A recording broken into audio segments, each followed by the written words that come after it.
Here's the inside of this one. And now this one is a 2-wired controller with the turbo button.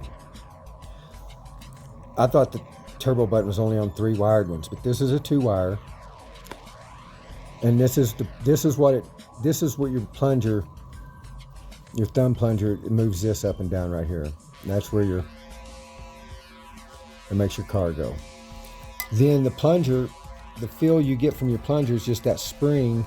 So you could change that spring's length or whatever, make it softer or harder.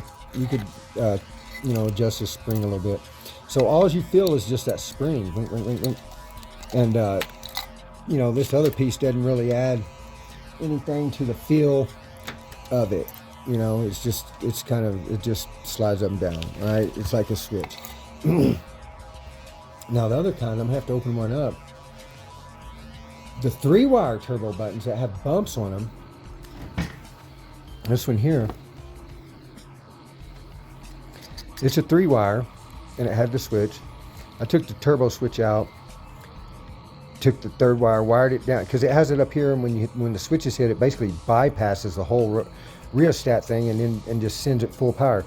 Well, inside of here, you have a wire coil, and you have a thing that goes up and down on them wires, and it gives you that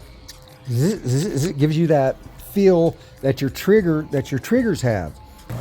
That right there.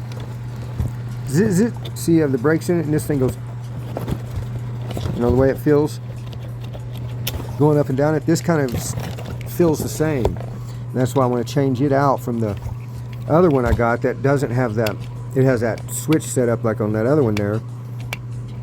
So that's a turbo one, but it's set up different. You can't jump that turbo one out. It's a circuit board where the switch clicks, and there's no way to jump it out like you can this one. This one here, you can bypass it with the turbo switch. Let's open it. Show you. I can't stand up the phone. There we go. See, it has a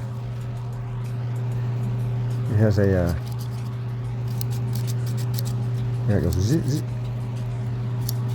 See, so it goes up and down the wires, and you feel that. Zzz, zzz, zzz, zzz.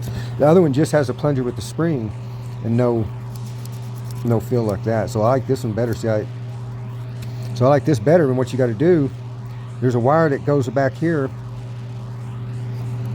and you got to take and tie it on, not to this side, to the other side.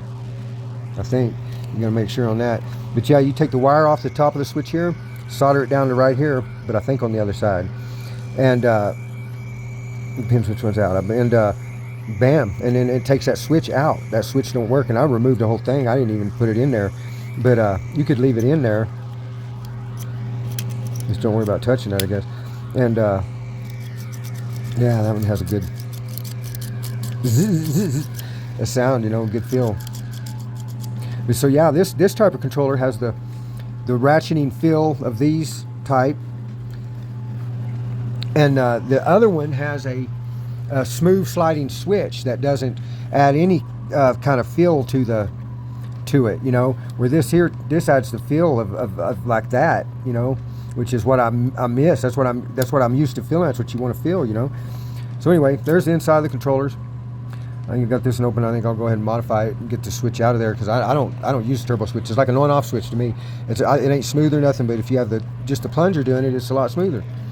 And I put them in here.